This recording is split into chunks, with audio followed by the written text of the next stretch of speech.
Hello guys, welcome back to my channel happy with Titli. তো আবারও চলে এসেছি আর একটা ব্লগ নিয়ে।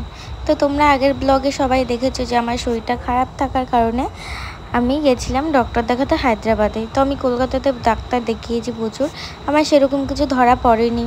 আর তারপরেও যে আমার প্রবলেমটা ঠিকই হচ্ছিল না, যার জন্য ওখান থেকে বলেছিল যে আমাকে অপারেশন করতে হবে। আমার অ্যাপেন্ডিক্সের ওখানে কোনো সমস্যা আছে আর আমার ইনফেকশান হয়েছে। আর তারপরে তো আছে ওভারিতে সিস্ট। মানে একসাথে কতগুলো সমস্যা যেমন হয়েছে, মানে সত্যি এই বয়সে এতগুলো প্রবলেম নিয়ে আমি বেঁচে আছি। তো যাই হোক, এর থেকে অনেক বড় বড় প্রবলেম হয় সবার। তো আমাদের ডক্টর বলেছিল 5 দিনের মতো অপারেশন করতে হবে। তার জন্য আমরা হায়দ্রাবাদ থেকে চলে এসেছিলাম, ভেবেছিলাম যে ওখান থেকে অপারেশন করাবো না, আমরা কলকাতায় গিয়ে অপারেশন করাবো। তো এখানে এসে আমরা একটা সার্জনের সাথে কথা বললাম, উনিও সেম কথাই বলল। তো মা ভেবেছিল হয়তো কোনো ওষুধ দিয়ে যদি মেডিসিনের দ্বারা যদি ঠিক হয় তাহলে আর অপারেশন করবে না। তো আমরা আবারও চলে গেছিলাম এই জন্য হায়দ্রাবাদে। বাড়িতে এসে সে ডিসিশান নিলাম।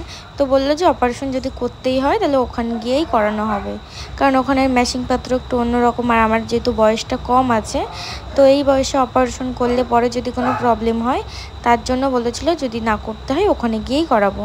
তো ডক্টর আমাদের দেখেছিল, দেখার পরে বলল যে আমাদের অপারেশন করতে হবে কি না অন্য একটা ডক্টর দেখাতে হবে। সার্জেন দেখিয়েছিলাম, তারপরে উনি বললো সোমবারের দিন ডক্টর আসবে, ততদিন তোমাদের ওয়েট করতে হবে।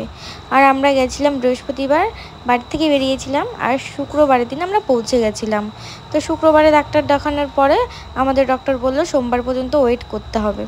তো আমরা ওয়েট করবো, এখন আমাদের কিছু করার নেই। 4-5 দিন ওখানে ছিলাম, তারপরে তো ডক্টর দেখাতে হবে। তার জন্য আমরা ভাবলাম যে আমরা কি করব, চলো আশেপাশে একটু কোথাও ঘুরে আসি। তো মা ভাবছিল যে আমার মনটাও একটু ভালো হবে ঘুরতে গেলে, সবাই মিলে একটু ঘুরলে মাইন্ডটা ফ্রেশ হবে। টেনশানে আছে সবাই প্রচণ্ড পরিমাণে যে অপারেশন করতে পারে। আমি তো প্রচণ্ড নার্ভাস আর প্রচণ্ড ভয় পাই, কারণ কাটা ছেঁড়া আমার খুব ভয় লাগে। তো সেই জন্য মানে সত্যি প্রচণ্ড পরিমাণে ভেঙে পড়েছিলাম।